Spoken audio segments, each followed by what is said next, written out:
Segunda de Samuel 1:3.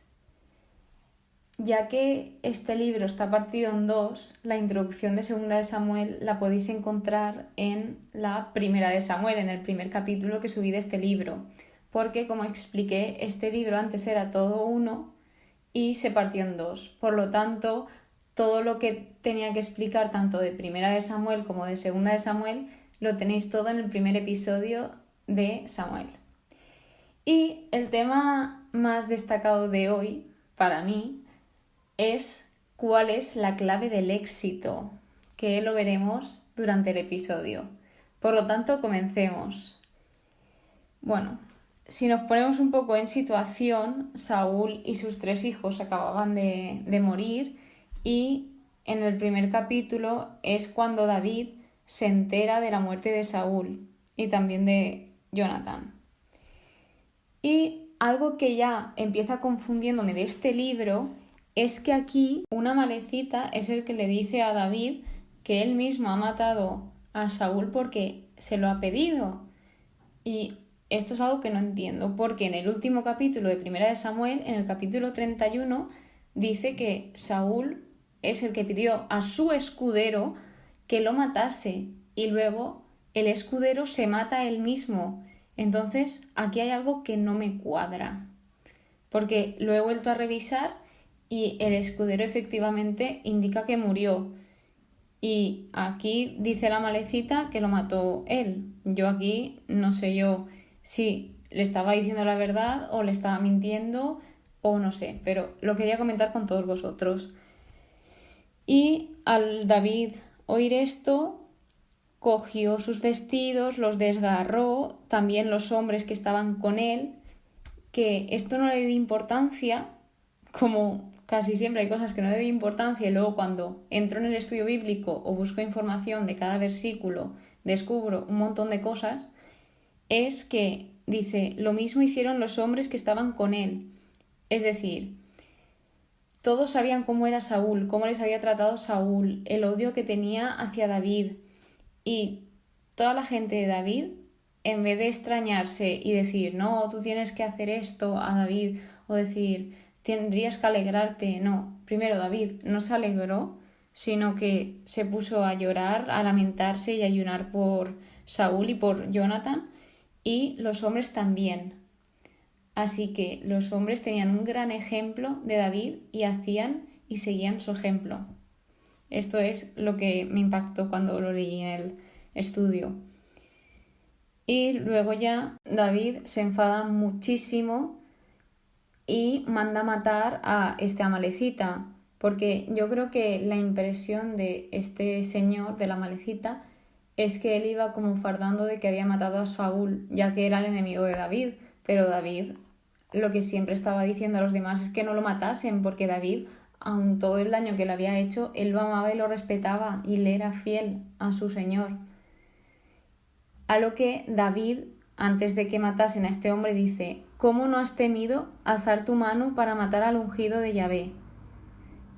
Porque quien debía de encargarse de Saúl era Dios, no este hombre. Por lo tanto, esto es lo que pasa cuando intentamos hacer las cosas que debe de hacer Dios, que sale todo mal, porque Dios sabe cuándo hacer cada cosa y si nos adelantamos no va a ir nada bien. Más tarde, David hace una elegía por Saúl y Jonatán y esta está escrita en el libro del justo, que aquí también la recita.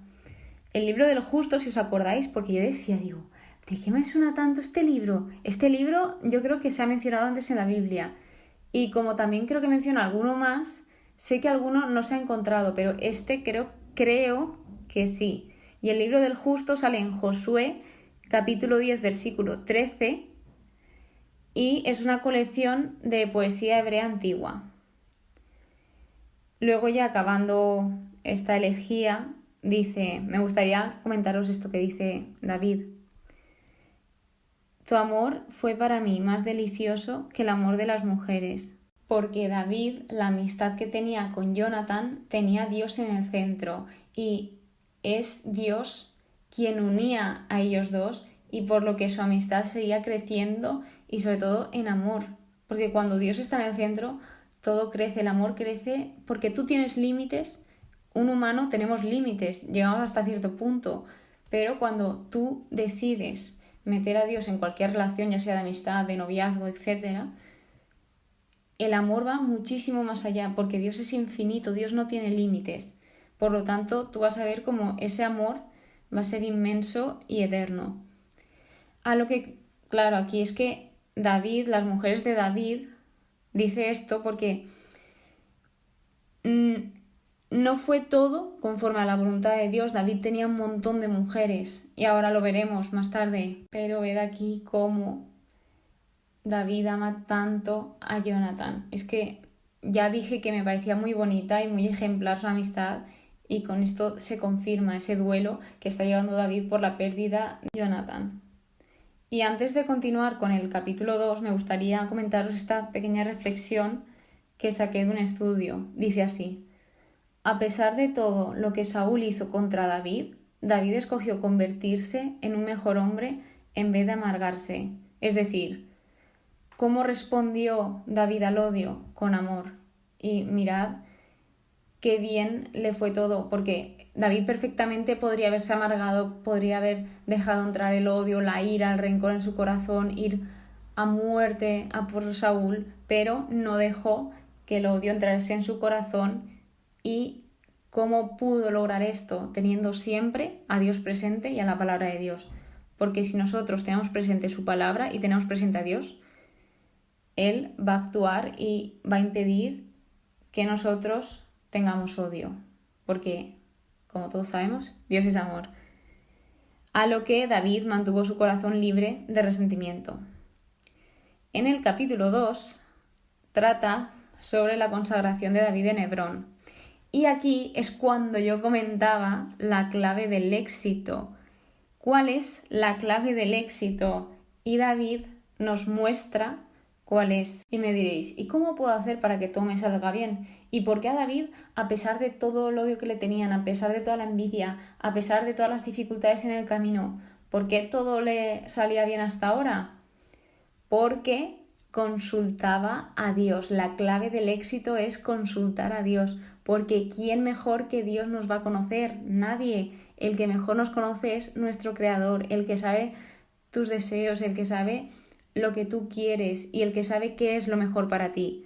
Por lo tanto, algo que a mí me llamaba mucho la atención desde que empecé a leer este libro de Samuel, Primera de Samuel, y ahora, que de hecho en este capítulo está constantemente: después de esto consultó David a Yahvé, y luego vuelve a decir, y consultó a Yahvé, y volvió a consultar a Yahvé. Está constantemente consultando a Yahvé y escuchando sus respuestas, porque Dios te contesta siempre que preguntas. La cosa está en si tú sabes escucharlo o si tú quieres. La cosa es si tú quieres escucharlo, porque Él te contesta. Dios es muy rápido en responder, pero ya depende de ti si lo quieres escuchar o no. Por lo tanto, esta es la clave del éxito. Y en este punto ya se unge a David como rey sobre la casa de Judá. También hay un pequeño, entre comillas, diálogo, porque lo está explicando, entre los hombres de Yabes de Galaad que habían sepultado a Saúl con David, a lo que David les dijo que Dios fuese misericordioso con ellos y fiel, y también les dijo que tuviesen fortaleza y que fuesen valerosos. Luego se proclama a Isbaal rey de Israel, pero su reinado dura 2 años. Y aquí otra cosa que me desconcertó, me desorientó, me dejó un poco loca, es que de repente yo entendí que Saúl tenía 3 hijos y 2 hijas, pero aquí habla de otro hijo. Luego me lié porque los que morían, los 3 que mataron, eran Jonathan, Malquisuá y Abinadab. Y Abinadab no estaba anteriormente, pero Isyo o Isbaal o Isboset, es que tienen 8000 nombres, qué lío. A mí esto de los nombres me lía mucho, encima me cuesta muchísimo pronunciarlos. Así que perdonen por mi pronunciación, no es mi intención. Mi intención es intentar transmitiros cómo estoy estudiándola y también mostraros mis pensamientos, lo que voy pensando y para que se haga más ameno.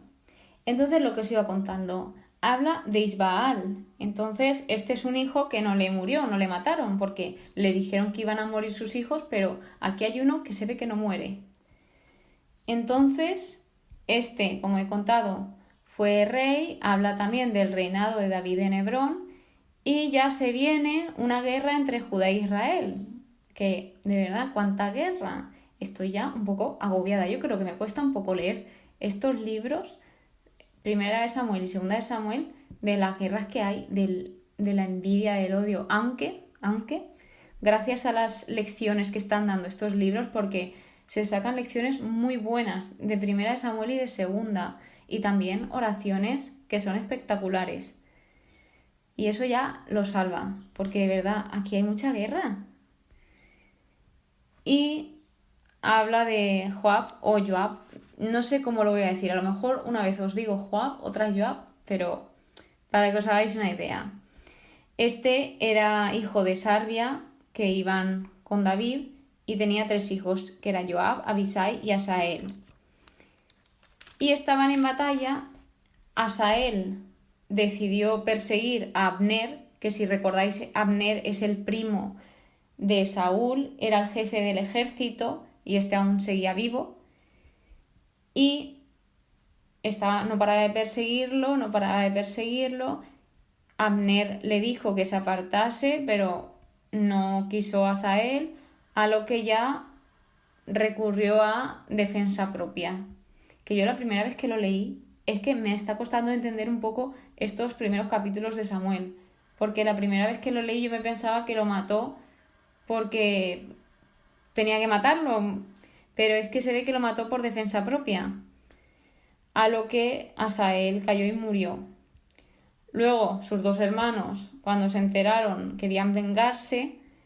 De hecho, uno de ellos, Joab, es el vengador de sangre, que a mí, cuando yo leí el vengador de sangre en Números, si queréis saber un poco qué es el vengador de sangre, está en Números capítulo 35 de los versículos 9 al 28, yo me pensaba que iba a hablar de esa norma y que pues no iba a comentar de ningún vengador de sangre, pero sí que es verdad que alguno se comenta después de leer Números y ahora vuelve a salir el vengador de sangre. Entonces digo, wow, pues al final sí que se trata el vengador de sangre.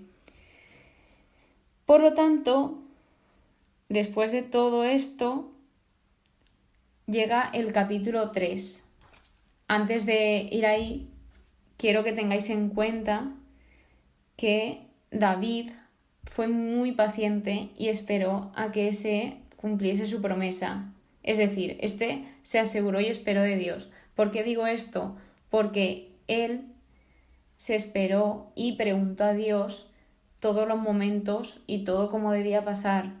Y él le ungieron rey cuando Dios lo vio oportuno. Es decir, David sabía que un día él iba a ser ungido rey, pero en ningún momento insistió, se desesperó o se proclamó rey antes de que Dios se lo confirmase o le permitiese ser rey. Él esperó en los tiempos de Dios y esto es un gran ejemplo de paciencia, porque esperó muchísimos años desde que le ungió Samuel hasta que David fue rey, pasaron muchísimos años. A lo que con esto, el último capítulo de hoy, el capítulo 3, empieza fuerte, que es un poco el final del capítulo 2, y dice: David se iba fortaleciendo, mientras que la casa de Saúl se iba debilitando. ¿Por qué puede pasar esto? Porque David tenía a Dios presente. David, como he dicho antes, la clave del éxito de David era consultar a Dios y con eso tenemos el éxito asegurado. Porque Dios es todopoderoso y Dios todo lo sabe. Ahora se abre un apartado a los hijos de David que nacen en Hebrón. Y aquí habla de todas las mujeres que tiene, que se ve que tiene una mujer, tiene un hijo con cada mujer, pero es que tiene muchísimas. Yo decía, David, hijo mío, digo, no para. ¿Para qué quería tantas? Supongo, yo llegué a la conclusión de que quería tantas para procrear o por avaricia. No se sabe, aquí solo te dice todas las que tiene y todos sus hijos. Pero esto sí que es verdad que iba en contra del mandato de Dios. En Deuteronomio 17:17 habla de los reyes y lo que deben de hacer.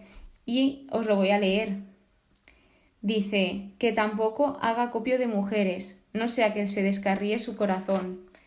Efectivamente, esto fue lo que pasó y también lo podemos ver como él lo acepta o lo ve, mejor dicho, en lo que le expresa a Jonathan en ese versículo de tu amor para mí fue más grande que el de las mujeres. Porque tú no te puedes entregar a tantas personas y quererlas por igual, es que es imposible. Tú solo te puedes entregar a una persona y eso está en Génesis. Tú estás hecho para una persona y cuando tú te juntas con esa persona te haces uno. En cambio, David se entregó a una montonada de personas y era imposible darse a todas. Por eso esto desagradó a Dios. No lo indica en la Biblia, pero esto está ya contra la ley de Dios. Después de todo esto, Abner tiene una pelea con Isbaal y Abner decide ayudar a cumplir lo que Yahvé prometió y a apoyar a David, a lo que después de esto Abner va a negociar con David y lo único que le pide David es que cuando se presente ante él debe traer a Mical. Si recordáis, Mical era la hija de Saúl, que fue la primera esposa de David, pero Saúl se la quitó y se la entregó a otro hombre. Por lo tanto, esto es lo que le pide. Y luego David fue súper generoso con él, le dio el banquete. También le dice a Abner que va a reinar conforme a tus deseos. Que yo creo que esto es un fallo, no lo sé bien, pero le está diciendo que va a reinar conforme a sus deseos. Y yo diría que lo correcto sería reinar conforme a los deseos de Dios, que yo lo que deseo es que tú reines conforme a los deseos de Dios, no a los tuyos. Porque cuando tú reinas conforme a tus deseos, madre mía, saber qué pasa luego. Y después de todo esto, llega Joab y se da cuenta del percal, de qué estaba pasando. A lo que Joab le dice: ¿qué has hecho? ¿Cómo has permitido que Abner se marchase? Porque Joab era el vengador de sangre de su hermano, del hermano Asael que mató a Abner. Es que Asael y Abner se parecen mucho y a lo mejor también os puede liar a vosotros. Yo por eso me hago el árbol genealógico, porque si no me llevo un lío de nombres y de personas. Continuemos. Entonces Joab se piensa que le ha engañado a David y van a buscarlo. Van a por Abner.